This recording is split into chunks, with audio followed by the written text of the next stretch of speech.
पुण्यातील पत्रकार परिषदेत संभाजीराजे यांनी दोन मोठ्या घोषणा केल्यात। राज्यसभेची निवडणूक लढण्याचा निर्णय यावेळी त्यांनी जाहीर केला। या निवडणुकीला अपक्ष म्हणून सामोरं जाणार असल्याचं त्यांनी म्हटलं। याच वेळी त्यांनी स्वराज्य नावाच्या संघटनेची स्थापना करणार असल्याचं देखील जाहीर केलं। राजकीय फायद्यासाठी नव्हे तर लोकहितासाठी आपण हा निर्णय घेतलाय, मात्र सर्व पक्षांनी आपल्याला पाठिंबा द्यावा असं आवाहन देखील त्यांनी केलंय।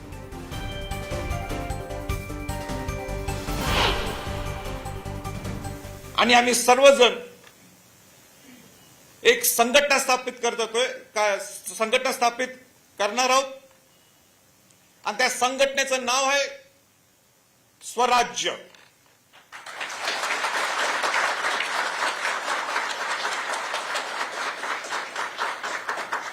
स्वराज्य या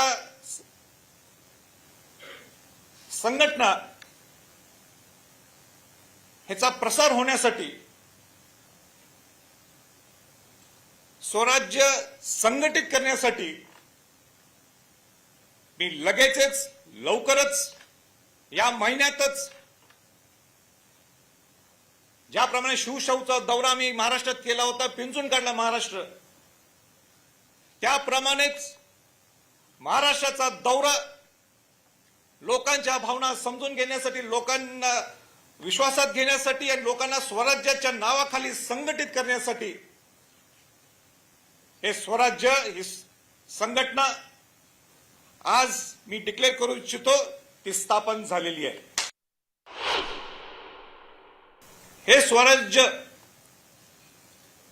उद्या राजकीय पक्ष झाला तरी काही वावगं समजू नये, माझी त्याला तयारी सुद्धा आहे।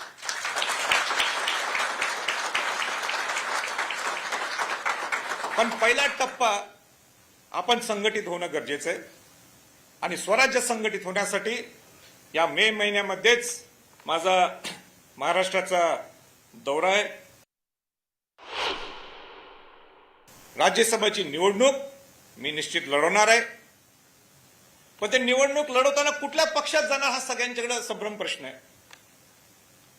तर या प्रसंगी मी पत्रकार माध्यमांच्या माध्यमातून सांगू इच्छितो की या वर्षीची माझी इलेक्शन हे मी अपक्ष म्हणून लढवणार आहोत आणि म्हणून माझा कार्यपद्धती जर पाहिली असेल या 6 वर्षात किंवा 2007 पासून राजकारण विरहित समाजाला दिशा नेहमी देताना मी केव्हा बघितलं नाही आझाद मैदानामध्ये त्याचा फायदा कोणाला होईल, मी केव्हा बघितलं नाही की आरक्षण रद्द झाल्यानंतर त्याचा फायदा कोणाला होईल। एकच हित बघितलं की समाजाचं हित पाहिलं की लोकांनी समजून घेतली नसते।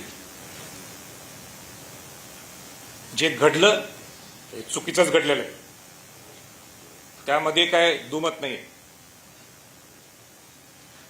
इंग्रजांची राजवट होती, निजामांची राजवट होती, त्यावेळी हा कायदा त्यांनी का आणला नाही हो? आत्ता सुचले त्यांना हा कायदा आणायचा? करवीर छत्रपतींचे कुलचार जे आहेत ते कसे तुम्ही चालू ठेवलेत, मग ते सोडून का टाकत नाही? वळूयात पुढच्या बातमीकडे। महाराष्ट्रात कुणाच्याही केसाला धक्का लागणार नाही, शिवसेना भवनात अशी धमकीची पत्र रोज येतात असं वक्तव्य शिवसेना खासदार संजय राऊत यांनी केलंय। तसंच वादग्रस्त विषय न थांबवल्यास देशात श्रीलंकेसारखी परिस्थिती ओढावेल अशी भीती देखील राऊत यांनी व्यक्त केली आहे। कोणी कोणाला हात लावत नाही अशी पत्र शिवसेना भवनामध्ये आम्हाला रोज शेकड्याने येत असतात। महाराष्ट्र सुरक्षित आहे, महाराष्ट्र सुरक्षित आहे। महाराष्ट्रामध्ये कोणाच्याही केसाला धक्का लागणार नाही आणि जर लागत असेल तर केंद्रीय सरकार CISF ना काय ते त्यांची सुरक्षा द्यायला समर्थ आहे। देश सोडून पळून गेले त्याचा अर्थ असा आहे की कोणीतरी जे त्या संपूर्ण कटाचे सूत्रधार होते, प्रमुख लोक, आर्थिक व्यवहारासंदर्भात, गैरव्यवहारासंदर्भात, त्या शक्तिमान जी माणसं होती त्यांनी जितू नवलानी यांना पळून जाण्यास मदत केली आहे का? माझ्याकडे अजून तुम्ही सांगताय म्हणून मलाही माहिती आहे, तर ते पाहावं लागेल। काही काळ हे विषय वादग्रस्त दूर ठेवले पाहिजे, नाहीतर श्रीलंकेमध्ये जी अवस्था निर्माण झाली आहे श्रीलंकेची अवस्था निर्माण झाली आहे की तिकडल्या राज्यकर्त्यांना लोकांनी रस्त्यावर धरून बदललेलं आहे. तिकडले राष्ट्रपती प्रधानमंत्री हे पळून गेलेले आहेत, त्यांच्या घरांना आगी लावलेल्या आहेत. ही परिस्थिती या देशात येऊ नये असं वाटत असेल तर लोकांच्या प्रश्नावर राज्यकर्त्यांनी आणि राजकारण्यांनी बोलावं. मुंबई बँक बोगस मजूर प्रकरणात भाजप नेते आणि विधान परिषदेचे विरोधी पक्ष नेते प्रवीण दरेकरांना मुंबई उच्च न्यायालयानं अटकपूर्व जामीन मंजूर केला होता. त्यानंतर जामिनासाठी दरेकरांना स्वतः पोलिसांसमोर हजर राहावं लागणार आहे. उद्या सकाळी 11 वाजता प्रवीण दरेकर स्वतः पोलीस स्टेशनला जामिनासाठी हजर राहणार आहेत.